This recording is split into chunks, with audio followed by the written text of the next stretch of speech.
Hi everyone, this is Disha Dioxide and you are watching CEO Secrets, what made them successful and how we can make it.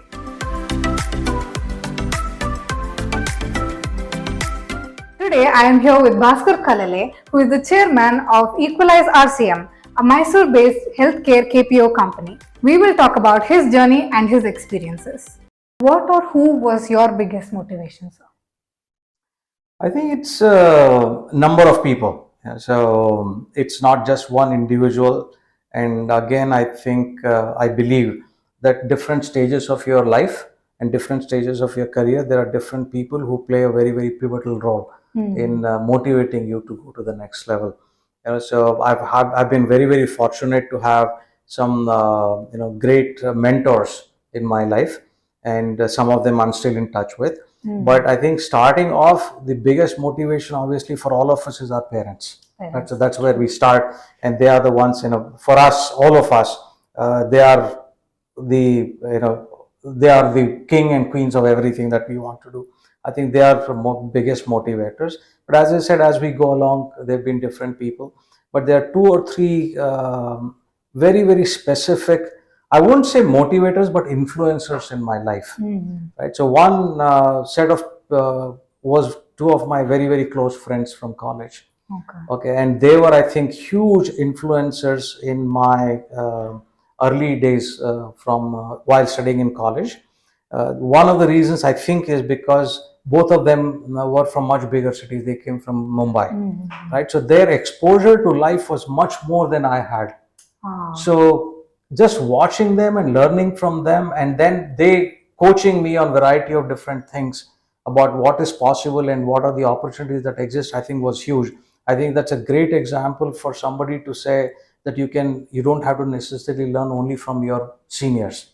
So there are people who are your peers, your friends, and but you just have to make sure that you find the right friends, right? So that you can learn from. Key. Yeah, that's absolutely is the key, right? So you have to make sure that you associate yourself with people from whom you can learn, right? So, and if you can do that, I think and if they can have a positive impact and a positive influence on you, I think your career is made.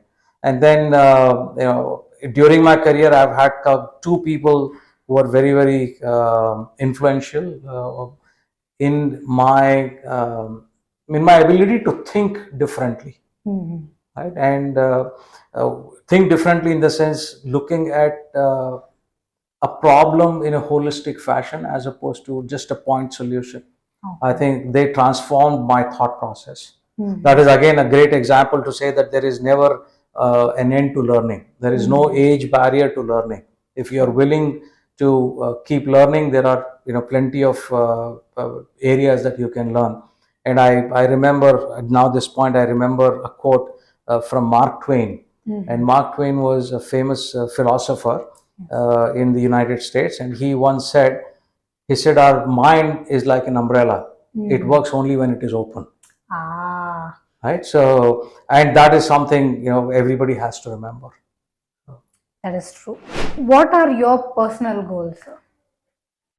I think I reached a career point or a point in my career, Disha. Personal goals, again, can be divided into multiple things, right? At my age, one is obviously the career goals. The second one is social goals. The third one is the family goals, right? So there are, each one of them I have my own goals. For example, right now, my second son is planning to go abroad for his undergrad. So now my goal is to make sure that he fulfills his dream of going abroad and do whatever he wants to do. Give him the launch pad to be successful. Right? And of course, if I started from here and I reached, let's say, this point, he should be starting from here. He shouldn't be starting from here. Right? So now it should be a bigger launch pad for him. And of course, he has to make use of that launch pad by himself. I can't go handhold him all the time. Right? And social goals, now again, having reached this point in my life and career, I believe that it is very important for all of us to give back to the society. And I have certain goals that I very actively pursue in working with the local communities to help them, help the underprivileged kids and underprivileged families to come up in their life. And the third one is, of course, then as I said, the career. And I believe, again, I would like to contribute to people who are trying to make a difference based on from my experience, right? So from the business angle.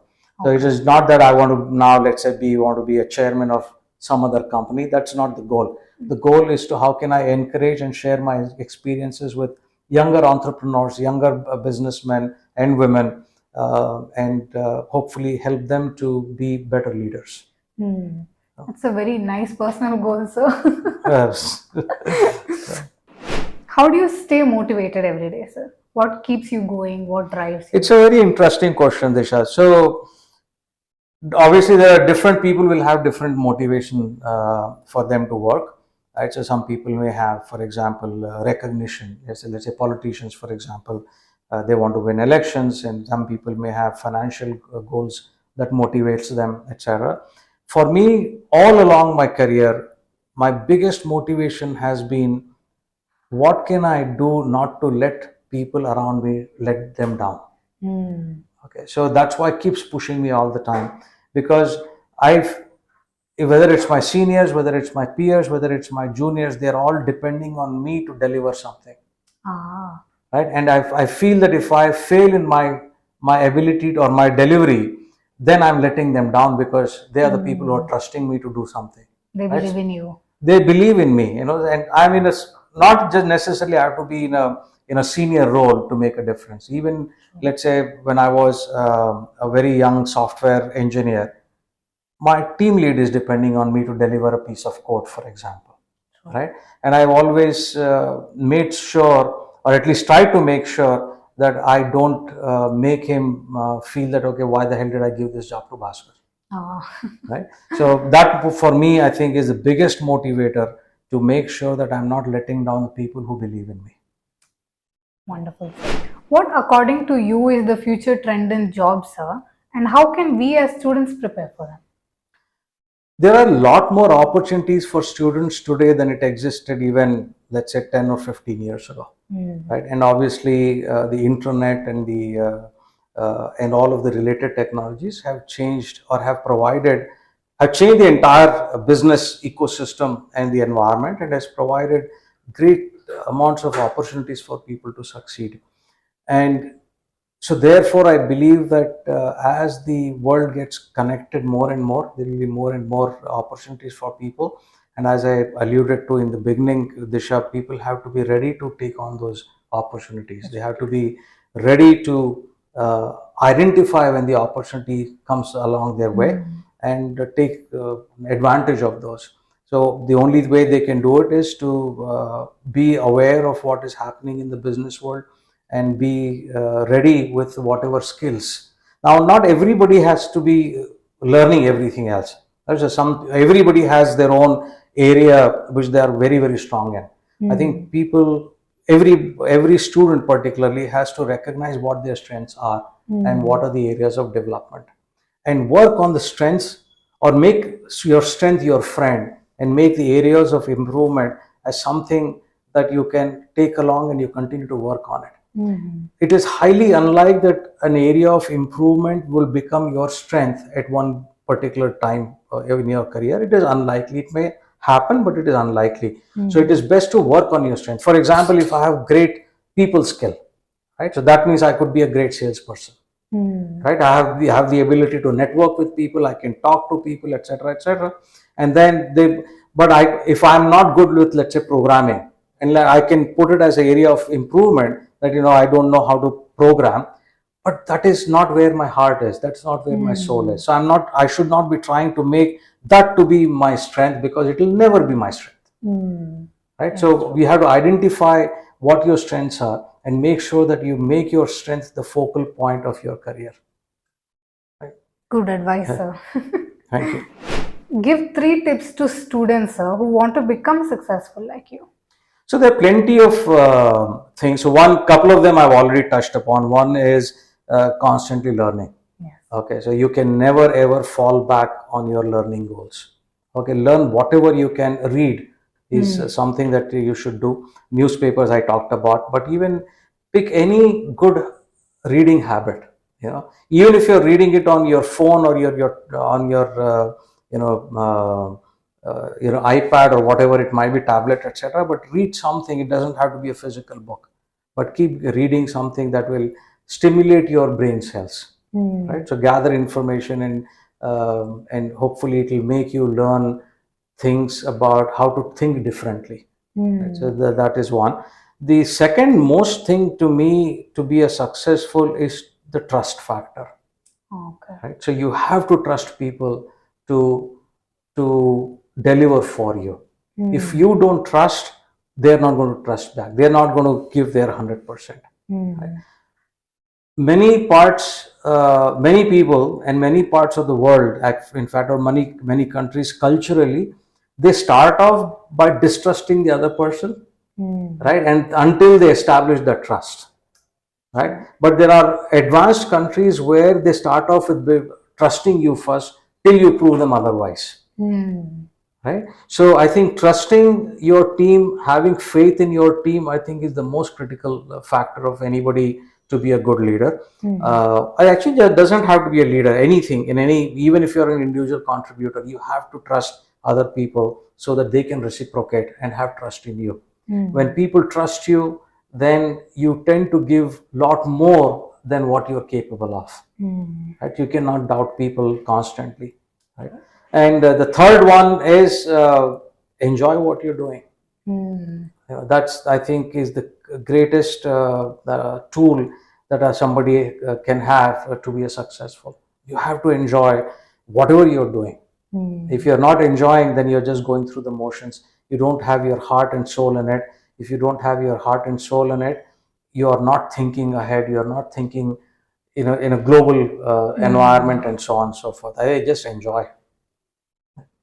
That's again good advice, sir. Yeah, thank you. How important do you think networking is in any point of your career, and how can students develop their own networks, sir? Networking is absolutely important, critical in multiple ways. Okay, so for student, it is very, very critical because it helps them to obviously get a job, even if they're just not a job, even if they're trying to, let's say, start a business, right? So networking becomes important for them to find the right resources, right people who can mentor them, etc. If you are cooped up inside your house or inside your room and not talking to people, you're not going to get the help that you need, because life is too short for all of us to learn everything by ourselves. We have to rely on other people to teach us from their experience. Right? So networking is therefore something that will help you not only in collecting the information, but also it helps you to develop your communication. Then, let's say you are meeting with, let's say, the Prime Minister of India. You literally have probably half a minute to tell him what you do and impress him so that he gets interested in what you're doing. Right? So how do you communicate what you want to communicate in less than 30 seconds so that it captures his imagination, so that he can, let's say, comes back and says, okay, I'm not now willing to talk to you for half an hour. Right? So networking helps you to build that communication skills. It helps you to build an environment or an ecosystem where you have people that you can count upon, you can rely upon when you actually need any help to be done. And of course, you have to be ready to give it back to the network as well. It is just not just take and not being able to give anything. It has to be give and take. And all of the organizations that everybody is part of, whether it is STI in Mysore or it is CII, etc., etc., you get more out of it when you contribute to it. Right? So you have to be actively involved, and it can be anything. It doesn't have to be a professional organization. It could be anything that is close to your heart. So keep networking. You never know who can make the right connections for you. So there are many ways a student can build their network. One, obviously, is, as I said, they have to get out of their room. They have to go out there and talk to people. Don't be shy about talking to people. They have to. I'm not saying that they have to be flamboyant in their communication skills, but come out of the fear of talking to people. The shyness, not fear, but shyness of talking to people. That will obviously open up doors. The second, I think, is the the way to build is, starts very early. Obviously your college friends, your school friends is the first circle of your network, right? And then as you graduate or you get into professional life, there are many other networking sites like LinkedIn, for example, right? But LinkedIn is again a virtual connection. It can make virtual connections, but it can't make that physical connections.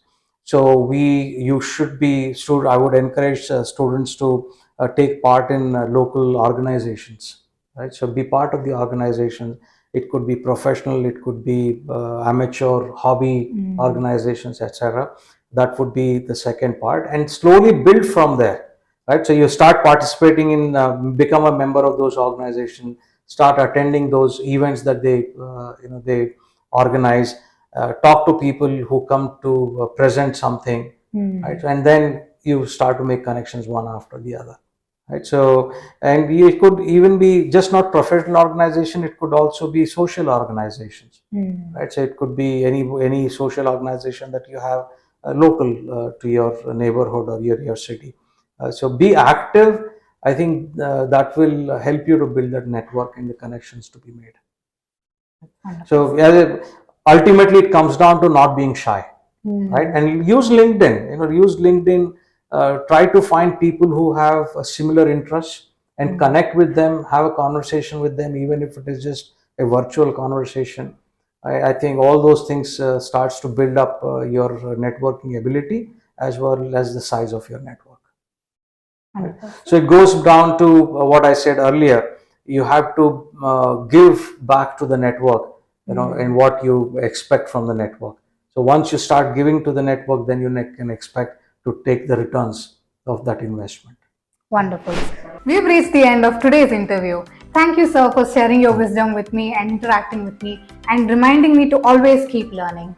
Right. Thank you very much, Disha, for having me on your show. I think it's a wonderful segment, and I really enjoy talking with you and answering your questions. I hope it helps the younger students to learn from my experience and implement them. Thank you very much once again. Thank you, sir. It was an honor to have you. Thank you. Thank you for watching.